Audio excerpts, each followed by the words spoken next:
सभी को मेरा नमस्कार। कल मैंने अपना YouTube चैनल बनाया था history by Vishal Solanki sir. आप सभी के अपार स्नेह और सहयोग से काफ़ी अच्छा रिस्पांस मिला है। उम्मीद करता हूँ आगे भी आप इसी प्रकार मेरे YouTube चैनल से जुड़े रहेंगे और इतिहास विषय संबंधी आपकी जो भी जानकारियाँ हैं उन जानकारियों को आप तक पहुँचाने के लिए कोशिश करूँगा। आज विधिवत रूप से हम अपनी क्लास शुरू करते हैं। देखिए, इतिहास क्या है, इतिहास कैसे बनता है, इतिहास क्या क्या फॉर्मेट है, क्या क्या स्वरूप है, इसके बारे में हम ज़्यादा डीपली जाकर बात नहीं कर सकते। इसलिए हम सीधे जो आपके कॉम्पिटिटिव एग्ज़ाम से संबंधित बातें हैं या यूनिवर्सिटीज़ के सिलेबस में भी कुछ चैप्टर ऐसे हैं जो साथ में पढ़ाए जाएंगे, तो उन सभी को ध्यान में रखते हुए ही आज हम इतिहास विषय से संबंधित सबसे पहला चैप्टर जो आपके कंपटीशन एग्ज़ाम में बहुत ज़्यादा पूछे जाते हैं, वो पहला चैप्टर है प्राचीन भारत का इतिहास जानने के साधन क्या क्या है, क्या क्या सोर्सेज है जिनके द्वारा हम इतिहास को जानने की कोशिश कर सकते हैं। मुख्य रूप से प्राचीन भारतीय इतिहास को जानने के दो साधन प्रमुख हैं, पुरातात्विक साधन और साहित्यिक साधन।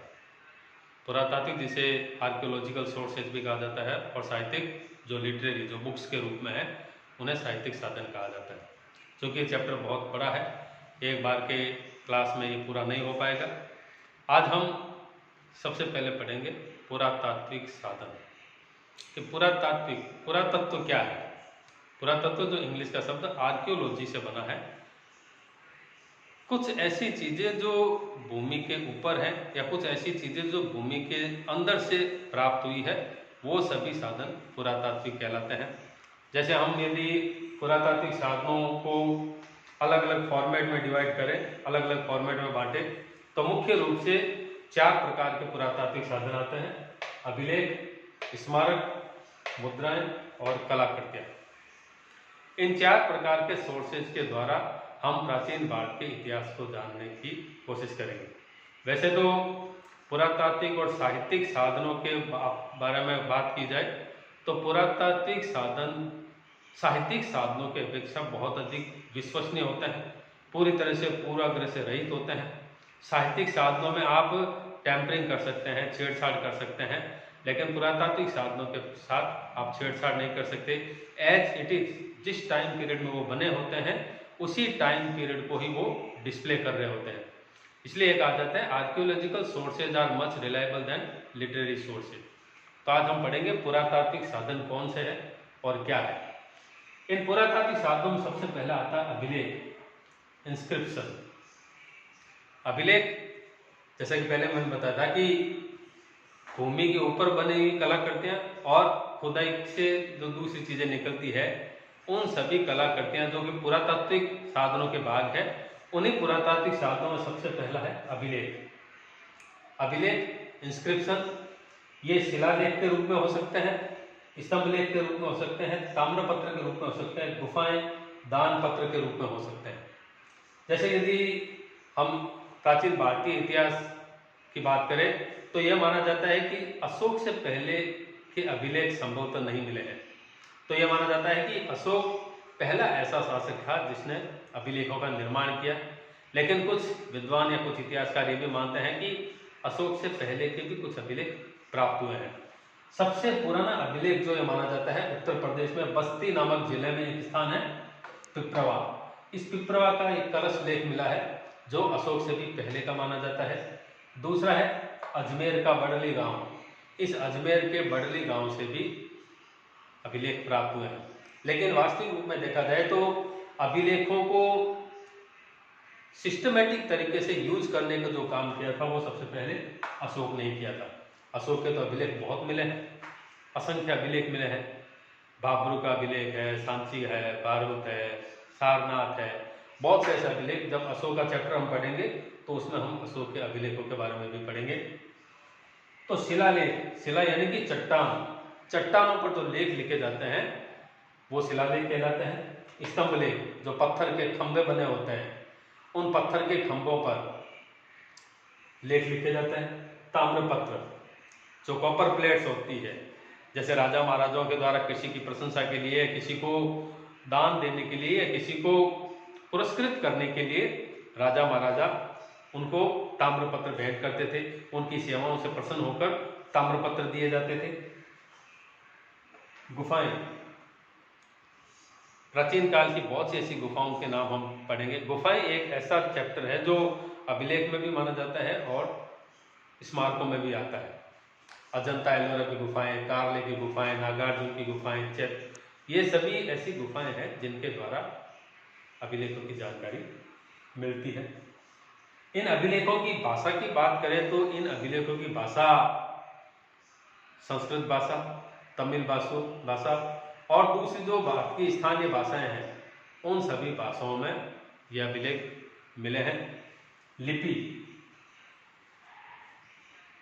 संस्कृत और तमिल के साथ साथ जैन धर्म की प्राकृत भाषा और बौद्ध धर्म की पाली भाषा में भी अभिलेख मिले हैं। लिपि की बात की जाए तो उस काल में 2 प्रकार की लिपि प्रचलित थी, ब्राह्मी लिपि और खरोष्ठी लिपि। तो दोनों ही प्रकार की लिपियां, ब्राह्मी लिपि जो बाएं से दाएं की तरफ लिखी जाती थी और खरोष्ठी लिपि जो दाएं से बाईं ओर लिखी जाती थी। तो भाषा और लिपि की दृष्टि से भी उस काल के बहुत महत्वपूर्ण अभिलेख प्राप्त हुए हैं।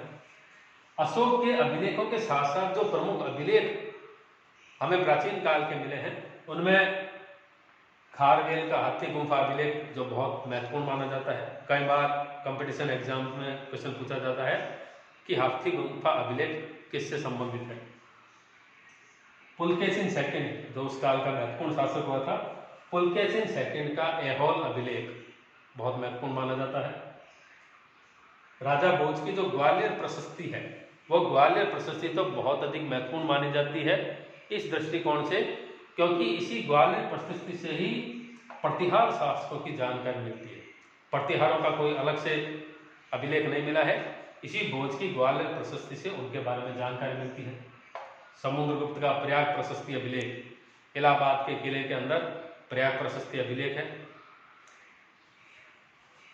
चंद्रगुप्त सेकंड का दिल्ली के मेहरौली में जो लोह स्तंभ लेख है, भीतरी अभिलेख, जूनागढ़ अभिलेख, स्कंदगुप्त के अभिलेख, ऐहोल अभिलेख, ये बहुत से ऐसे अभिलेख हैं जिनके द्वारा हमें प्राचीन काल के इतिहास की महत्वपूर्ण जानकारी मिलती है।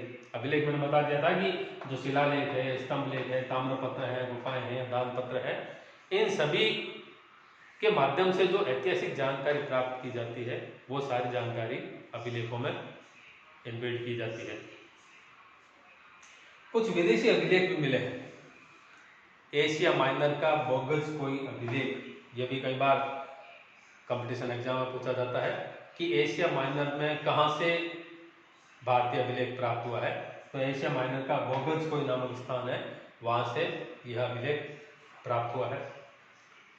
अभिलेखों के साथ साथ दूसरा जो सबसे महत्वपूर्ण पुरातात्विक साधनों में सबसे अधिक महत्वपूर्ण यदि कोई स्मारक माना जाता है तो वो है स्मारक, मॉन्यूमेंट्स। स्मारक वही है जो जमीन के ऊपर भी हम देख सकते हैं और जमीन के नीचे से जो खुदाई के दौरान जो स्मारक प्राप्त हुए हैं उनके द्वारा भी हम इनको देख सकते हैं।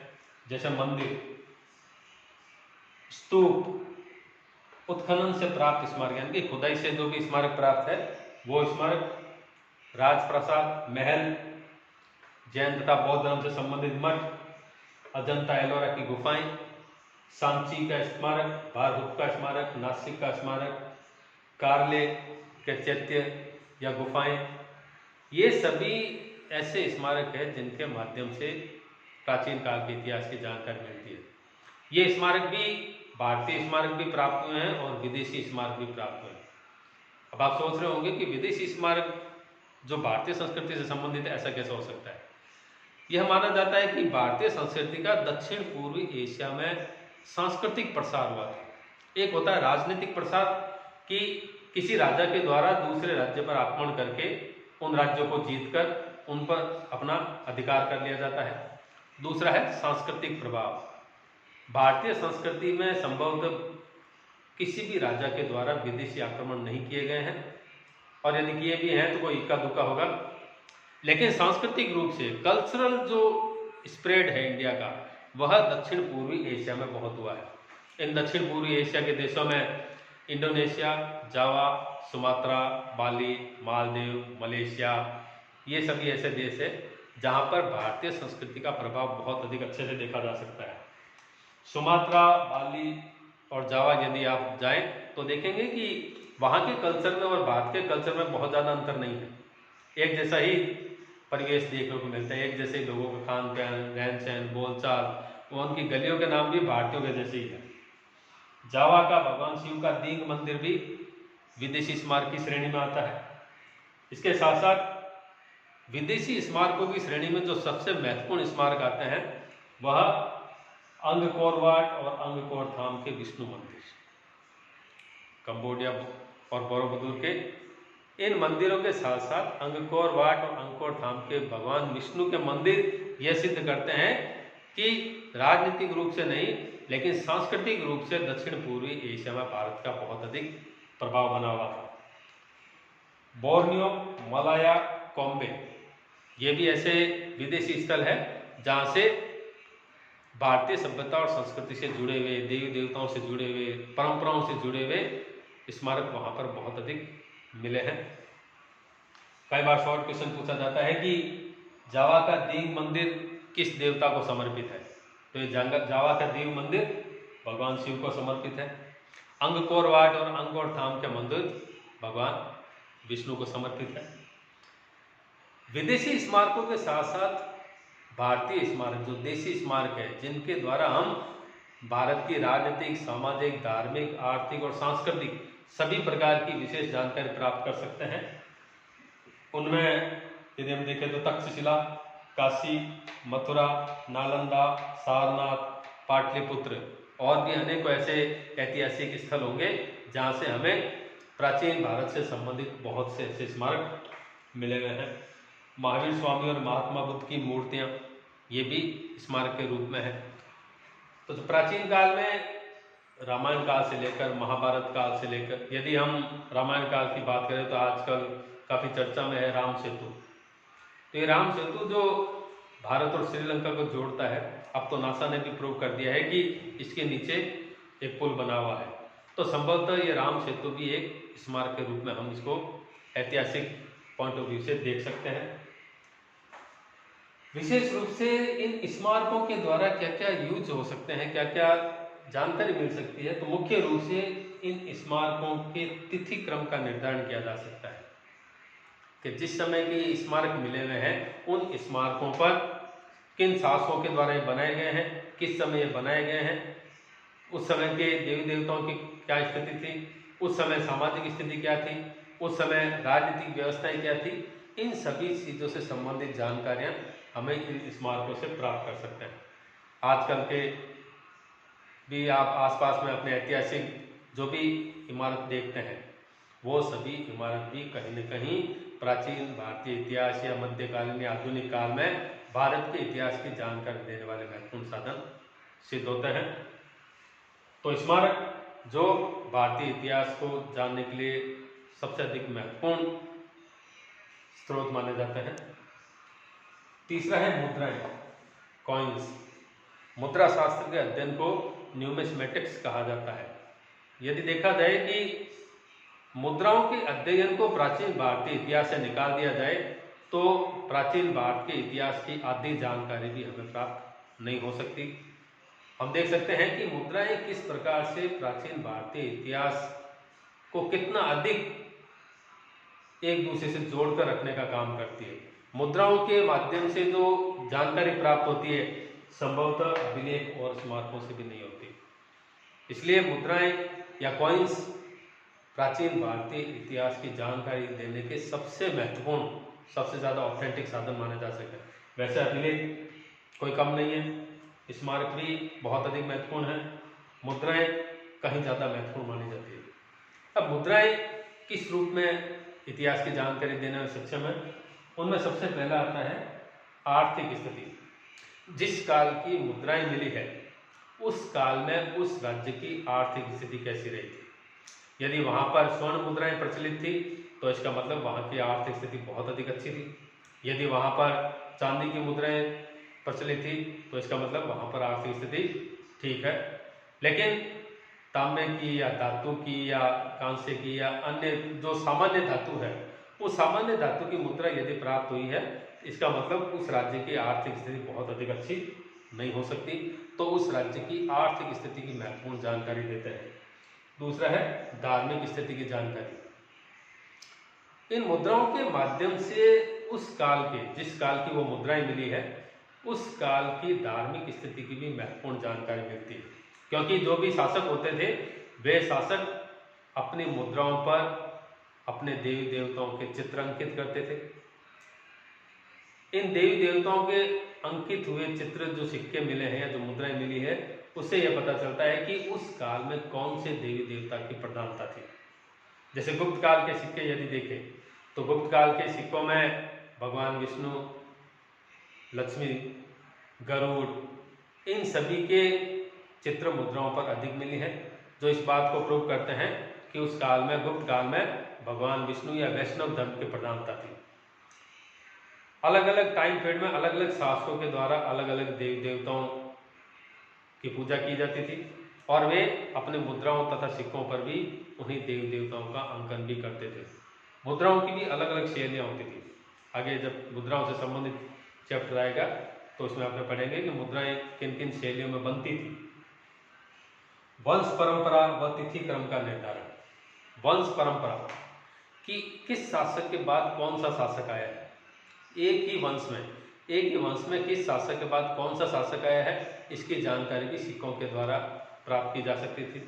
तिथि क्रम का निर्धारण, जिस शासक के द्वारा जिस समय मुद्रा चलाई गई थी उन मुद्राओं पर उस काल का समय भी लिख दिया जाता था, जिससे इतिहास में तिथि क्रम का निर्धारण करना बहुत अधिक आसान हो गया।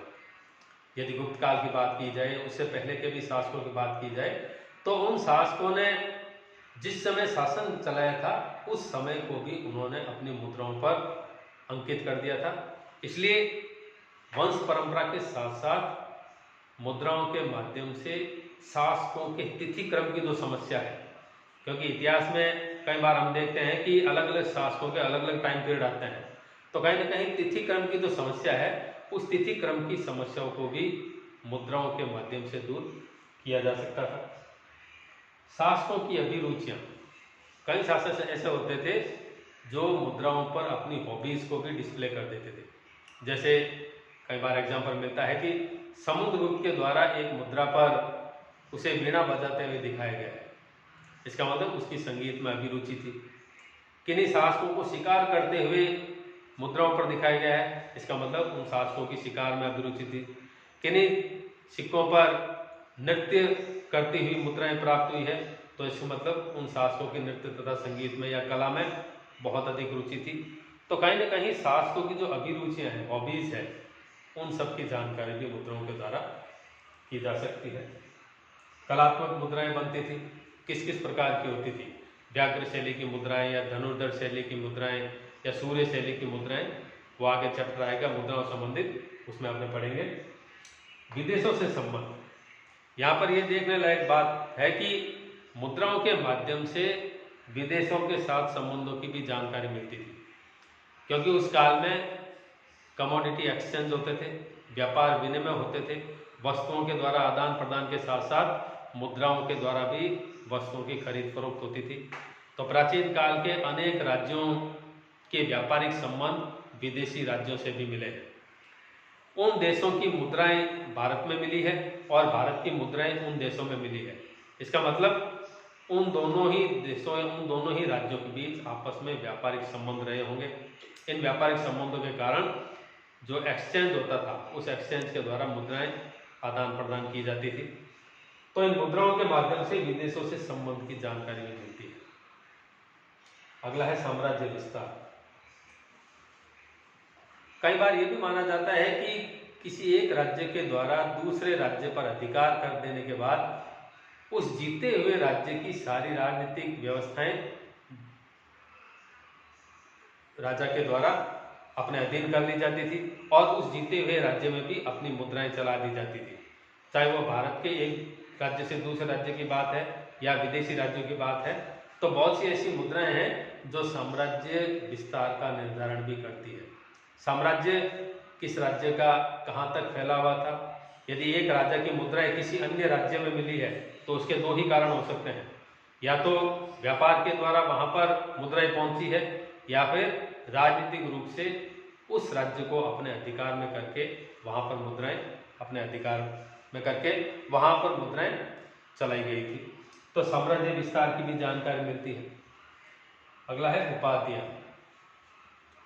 कई राजाओं के द्वारा अपने आप को साम्राज्य विस्तार के पश्चात बहुत बड़े शासक के रूप में स्थापित कर लिया जाता था, और ये शासक अपने नाम के साथ साथ उपाधियां भी लगाते थे, जैसे राजाधिराज, महाराजाधिराज, परम भट्टारक, सम्राट। ये ऐसी उपाधियां थी जो सिक्कों पर भी अंकित कर दी जाती थी। तो सिक्कों पर मिली इन उपाधियों से भी ज्ञात होता था कि कौन से राजा के द्वारा क्या राजनीतिक कार्य किए गए थे, कौन से राजा के द्वारा कौन कौन सी उपाधियां प्राप्त की गई थी। तो इन उपाधियों के द्वारा भी सिक्के प्राचीन भारतीय इतिहास की महत्वपूर्ण जानकारी देते हैं। सिक्कों के बारे में कहा जाता है कि निष्पक्ष स्रोत होता है, यानी कि इनके साथ टैंपरिंग नहीं की जा सकती, इनके साथ छेड़छाड़ नहीं की जा सकती, बिल्कुल निष्पक्ष होता है। जिस स्थिति में है वैसी स्थिति में ही वो मिलेगी। अब सोने की कोई मुद्रा मिली है तो आप उसको अपनी तरफ से छेड़छाड़ करके चांदी की नहीं बना सकते। चांदी की जो मुद्रा मिली है उसको आप तांबे के नहीं बना सकते। यानी कि रियल हिस्ट्री की जानकारी यदि कोई भी साधन दे सकता है तो मुद्राएं प्रमुख है। किसी राज्य में भगवान विष्णु की पूजा अधिक होती थी तो उस राज्य की मुद्राओं पर भगवान विष्णु के ही चित्रांकित मिलेंगे, गरुड़ के चित्रांकित मिलेंगे। शिव की मान्यता वाले देशों में शिव की चित्रांकित हुए मिलेंगे। तो कहीं ना कहीं ये निष्पक्ष स्रोत है, जो जैसी है वैसी ही जानकारी देगी। वो आप उनके साथ किसी प्रकार का बदलाव नहीं कर सकते। तो मुद्राएं वास्तविक रूप में पक्षपात रहित होकर इतिहास की महत्वपूर्ण जानकारी देते हैं।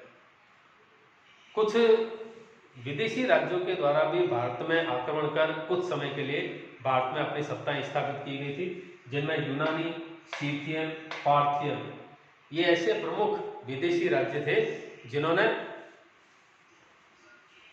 भारत में अपनी सत्ताएं स्थापित की थी। पंजाब और उत्तर पश्चिमी सीमा प्रांत का जो क्षेत्र है, नॉर्थ वेस्ट फ्रंटियर, उस पंजाब और उत्तर पश्चिमी सीमा प्रांत के क्षेत्र में यूनानी मुद्राएं अधिक मिली है। उत्तर भारत में या भारत के कुछ स्थानों पर सीथियन और पार्थियन मुद्राएं भी अधिक हुई है। भारत का जो मद्रास प्रांत है, जिसे आज हम चेन्नई कहते हैं, भारत के मद्रास प्रांत से भी उस काल की रोमन शैली की मुद्राएं मिली है। यानी कि जैसी मुद्राएं रोम में चलती थी वैसी मुद्राएं भारत में चेन्नई से भी प्राप्त हुई है। तो इसके केवल दो ही अर्थ लगाए जा सकते हैं, या तो विदेशियों का भारत पर राजनीतिक प्रभाव था, या इन विदेशी राज्यों का भारत के साथ व्यापारिक संबंध था।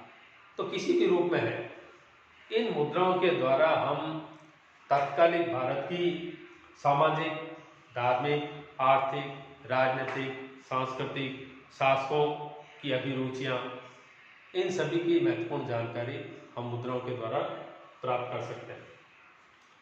लास्ट है कलाकृतियां, आर्ट वर्क। हालांकि कलाकृतियां प्राचीन भारतीय इतिहास की जानकारी देने में इतनी अधिक महत्वपूर्ण नहीं है, लेकिन फिर भी इन कलाकृतियों के माध्यम से भी हमें उस काल के लोक जीवन की जानकारी मिलती है। उस काल के लोगों का सार्वजनिक जीवन कैसा था, किस प्रकार की परंपराएं थी, किस प्रकार के रंग काम में लिए जाते थे, किस प्रकार की चित्रकारी की जाती थी। तो उनमें मुख्य रूप से मिट्टी की बनी हुई मूर्तियां, बर्तन, बच्चों के खिलौने, लोक कला से संबंधित चित्र, धर्म और समाज की जानकारी, कौन कौन से रंग प्रचलित थे, किस आकार में वो कलाकृतियां बनी हैं, उन पर किस प्रकार की चित्रकारी है, फूल पत्तियों की चित्रकारी है, या पशु पक्षियों की चित्रकारी है, या स्वास्तिक बनाया हुआ है, या अन्य और कोई प्राकृतिक वस्तुओं के चित्र बनाए हुए हैं। तो इनके माध्यम से भी हमें कहीं ना कहीं प्राचीन भारतीय इतिहास की जानकारी मिलती है। तो ये कुल मिला के प्राचीन भारत के इतिहास को जानने में जो महत्वपूर्ण साधन है, पुरातात्विक साधन। उम्मीद है आप सभी को अच्छी जानकारी मिल गई होगी, आप सभी को मेरा वीडियो पसंद आया होगा। आप YouTube चैनल हिस्ट्री बाय विशाल सोलंकी पर जाकर लाइक कीजिए, शेयर कीजिए, सब्सक्राइब कीजिए और कमेंट बॉक्स में आपको ये वीडियो कैसा लगा, इसके बारे में भी आप अपने राय दे सकते हैं। क्योंकि आज पवित्र दिन है, अक्षय तृतीया भी है और ईद भी है, तो अक्षय तृतीया और ईद की आप सभी को बहुत बहुत हार्दिक शुभकामनाएं। इसी तरह आप मेरे साथ जुड़े रहें। आगे ये आज का पहला टॉपिक था। कल प्राचीन भारतीय इतिहास से संबंधित जो दूसरा टॉपिक है, साहित्यिक साधन, जो इम्पोर्टेंट है, उस साहित्यिक साधन से संबंधित जानकारी हम एक दूसरे से शेयर करेंगे। Thank you. जय हिंद।